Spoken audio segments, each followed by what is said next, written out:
Hi, everybody. I'm going to show you a quick version of how you might have answered the questions in Lab Quiz 1, our first quiz in Econ 42.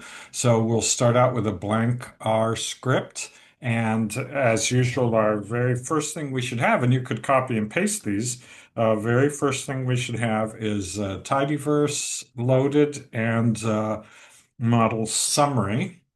Those are the two packages that we'll use a lot. There'll be other packages that we'll use, and you should start becoming familiar with them. But for now, it's just tidyverse and model summary. Then our instructions in our lab give us the code to read in the data set and generate some value variables. So we'll copy that code over here. So we're reading in the California data set. We're creating a variable for the student-teacher ratio, students divided by teachers. We're creating a variable for the test score, which is the reading score plus math score divided by 2.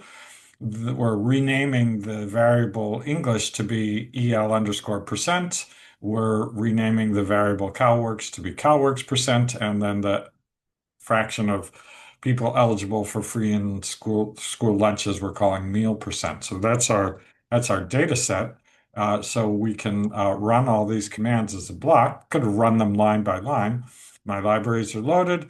Have the California schools data set here. Double check down at the bottom here. I have test score and student teacher ratio. So now we're ready to go and do the instructions that it says. The variable test score is the average student teacher ratio. Adapt the code to create a scatter plot using ggplot. So we have various commands in ggplot in other scripts, but I'm just going to write it from scratch. So I'll write ggplot, and then I'll write the data is equal to the California schools data. It doesn't say anything about subsetting the data set. I misspelled it there. And then we have the aesthetic, what we want the X and the Y to be. It depends on what the geometry is. Here we're going to have X equals the student-teacher ratio and Y equals the test score. That's what it says in the problem. And then we're just going to do a scatter plot plus geom points and parentheses at the end. So let's run this, make sure it works. And indeed, we have our scatter plot. We can make it look nicer with colors and themes. We use a plus sign to add the theme underscore BW. So now it'll take out that gray background. Looks better, right? Fortunately, the second ggplot is the same as the first. So let's go and see what the second was. Um, Adapt the code, student teacher ratio. Uh, so we wanted the English language learners and the test score. So this was supposed to be student teacher ratio and English language learners as the Y. So we'll have the second one was PCT, and the first one was uh, student teacher ratio is the X, and percent English language learners is the Y. So percent English language learners is the Y. So these are our two plots. Here we go. And then our last thing asked us to run a regression with test scores. The outcome in str is the explanatory variable. So running a regression means the lm command, and we tell it data equals California school. I want to reiterate, there's nothing about making a subset of the data here. In some assignments, you'll need to subset the data, but in this one, that didn't say anything about doing a subset, so there's no need to filter the data or create a subset of the data. So our syntax is test score is the y tilde x, so str. So that's our regression, and we get I misspelled it, California school, and we get our slope coefficient of negative 2.28 for each 1 unit increase in the student-teacher ratio. Test scores go down by 2.28 units. That's the interpretation of the slope. We could use the summary command to put this regression in here. So we could have done that. Then we would have all the regression results. we could have called the regression reg1, the regression results, let's call it reg1, and then use the summary command to display reg1, give us exactly the same thing. Now we have an object reg1 here, and then we have the summary command, and we could use model summary. And our simplest version of model summary would just be reg1, and that will generate, we did load model summary. Yeah, so that will generate here our regression results.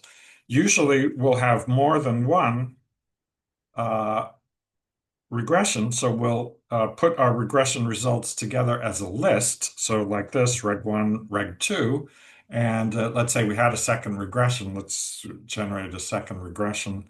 So we'll call it reg2. And instead of the student-teacher ratio of the percent of English language learners, so that'll be reg2.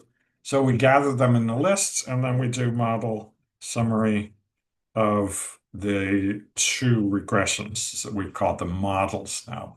So we gather them as a list that now is in our environment here, and then we display the results of the two regressions. They're side by side, one regression, two regressions, second regression. So that's we'll save this now as maybe we'll call it in class. I'll put it over in my downloads folder here. I'll call it in class quiz, quiz one. Now I need to put it in a markdown and knit it. So I'm just going to open the basic template. So here's our markdown template. I'll call it in class quiz one, and I'll put my initials here just to be faster. You put your name. Now we have the basic markdown template. I'm just going to delete everything here because I know that I can go up here and put in code chunks. So I'll put my first code chunk, second code chunk. So now I have three code chunks. So now I'm going to go over and get my code. I'll put the first code chunk, the first group of commands in the first code chunk. Then I'll put the two plots in the second code chunk. Then I'll put the regression results. I'm just going to put them all in. Obviously, it's a little redundant here because I'm just doing the same thing multiple times. I'll put them in the third code chunk. In between the code chunks, I'll put some text. So first thing that I'll do, I'm going to save this and call it in class quiz one markdown. So now it's saved, with a name.